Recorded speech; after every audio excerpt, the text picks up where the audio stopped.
Գյորջյան Կասկադ 60 ամիս փուլային վճարում բազմաթիվ առավելություններ։ Քանի որ երեկվա ռեպորտաժը հանրային հեռուստաընկերության եթերում բավականին երկար էր, մի երկու հանգամանք էլ էլի նշում։ Ի վերջո էությունը ինչումն է տնտեսական բնույթի այսպես կոչված մեղադրանքների, որոնք ինչպես նշեցի, ես Վճռաբեկ դատարանի մեկը ընդհանրապես գոյություն չունի, մեկը այն աստիճան գոյություն ունենալու իրավունք չուներ ըստ Վճռաբեկ դատարանի, որ չպետք է գար դատարան։ Պատկերացրեք, դուք ունեք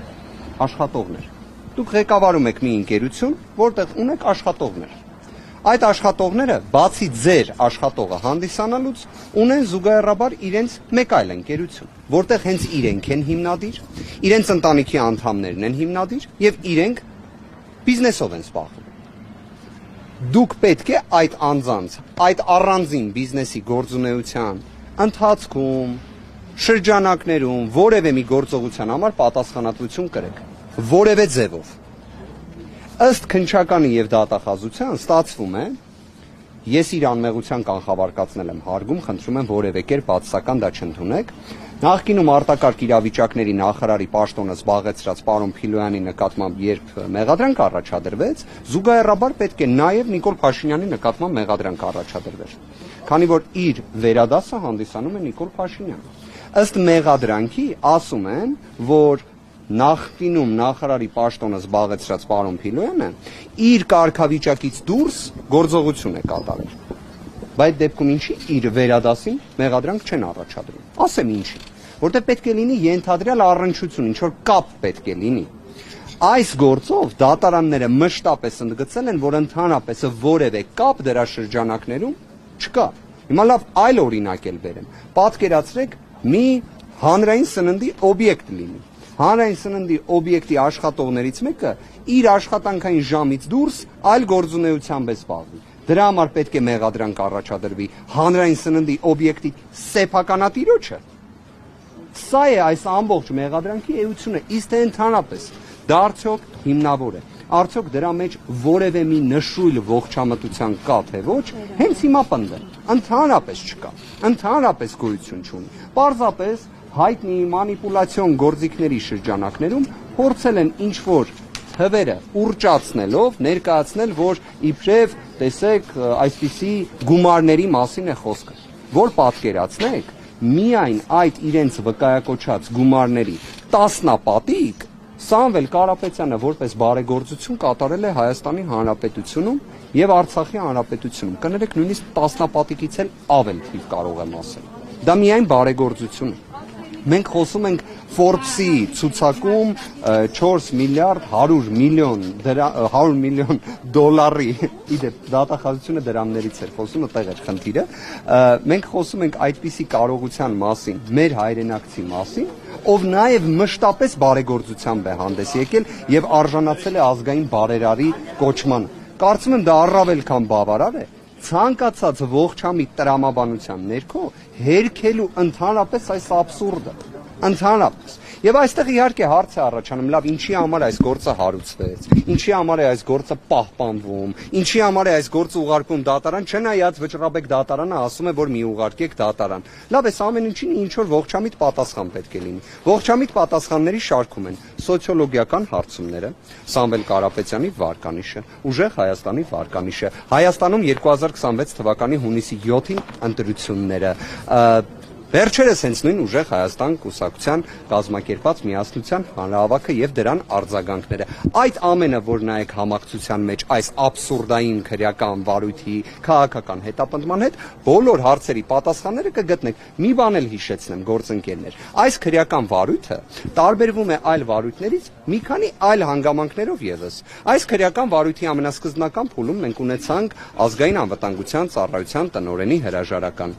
Այս վարույթի արդեն ոչ այդքան սկզբնական, բայց ընթացիկ փուլում ունեցանք քննչական կոմիտեի նախագահի տեղակալի հրաժարական։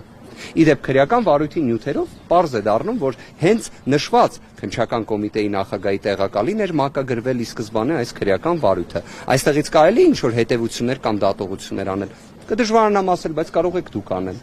Եվ երրորդ հանգամանք էլ նշեմ։ Ի վերջո սա միակ քրեական վարույթն է, որտեղ մի մեղադրանքով քրեական վարույթը սկսում են, ունենալով դրա շրջանակներում սահմանափակումներ,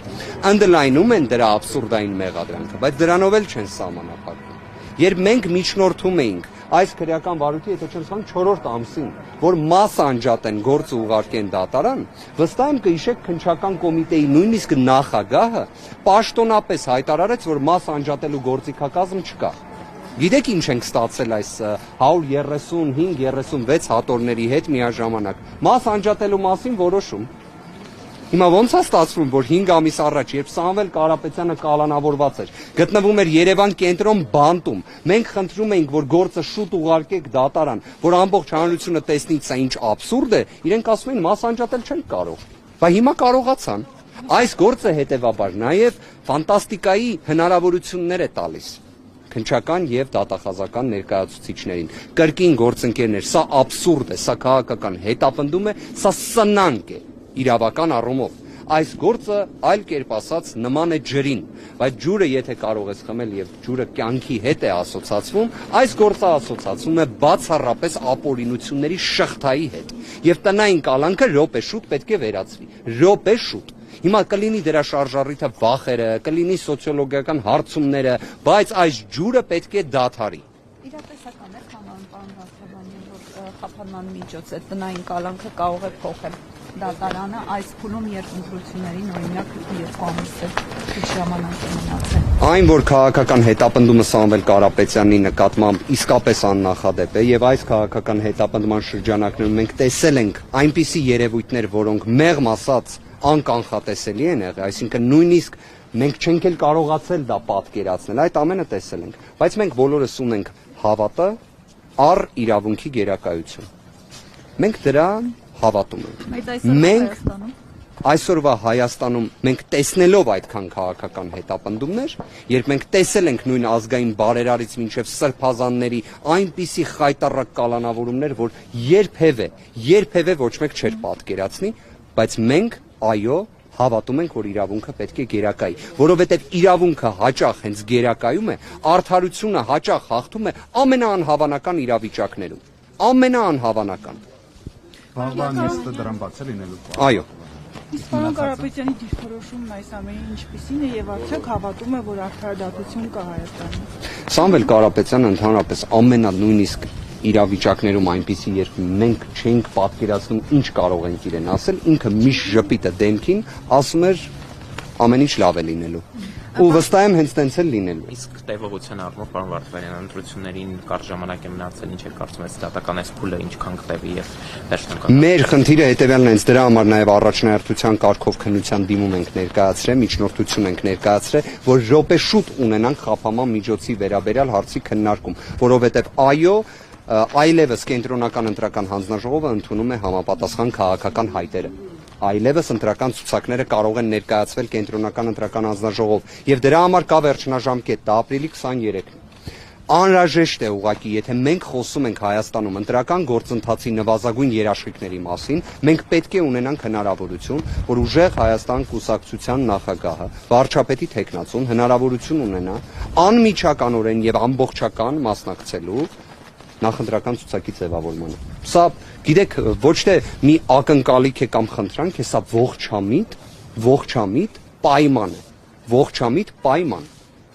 Պարոն Վարդապետյան, դուք նշում եք, որ Սամվել Կարապետյանի տնային կալանքը ոչինչով չի զիջում բանտային կալանքին։ Մի քանի կետով կնշեք ինչու։ Տեսակցությունների սահմանափակումները, որոնք առավել ինտենսիվ են եղել եւ միայն վերջերս Վերաքննիչ հակակոռուպցիոն դատարանի, այսինքն վերջերս ասելով մոտ 10 օր առաջ Վերաքննիչ հակակոռուպցիոն դատարանը որոշակիորեն մեղմեց տեսակցությունների սահմանափակումը, բայց այն բոլոր դեպքերում պահպանվում է։ Այսինքն այն ռեժիմը սահմանափակումների, որոնք կիրառված են, առավել քան խիստ են։ Եվ այստեղ մի կարևոր հանգամանք էլ կա։ Մենք պետք է նայենք տնային կալանքի նաև որպես խափանման միջոցի էությանը կոնկրետ անձի նկատմամբ։ Այստեղ մենք խոսում ենք ուժեղ Հայաստան կուսակցության նախագահի մասին, մենք խոսում ենք նախընտրական շրջանի մասին, մենք խոսում ենք օրինակ ամեն շաբաթ կիրակի ուժերից մեկի քարոզարշավի մասին, իսկ ուժերից մյուսի առաջնորդի տնային կալանքի պայմաններում գտնվելու մասին։ Այս իմաստով նաև տնային կալանքը առավել քան ինտենսիվ է, անհամաչափ է, ապօրինի է եւ մեղմ ասած որևէ մի իրավական փաստարկման չի դիմանում։ Այսինքն Այս պայմաններում այն պետք է վերացվի։ Պարոն Վարդևանյան, իսկ այդ դեպքում տեսահոլովակը ինչ պայմաններում եւ ինչպես է նկարահանվել, որը տեսանք հանրահավաքում։ Ընտանիքի անդամները, հարազատները, այսինքն այն անձինք, որոնք հնարավորություն ունեին ներկա գտնվելու, տեսակցելու Սամվել Կարապետյանին, նման պայմաններով փորձ է արվել այնքանով որքանով հնարավոր էր այդ տեսաուղերձը նկարահանել, այնուհետև հրապարակել։ Դժվար էր իհարկե,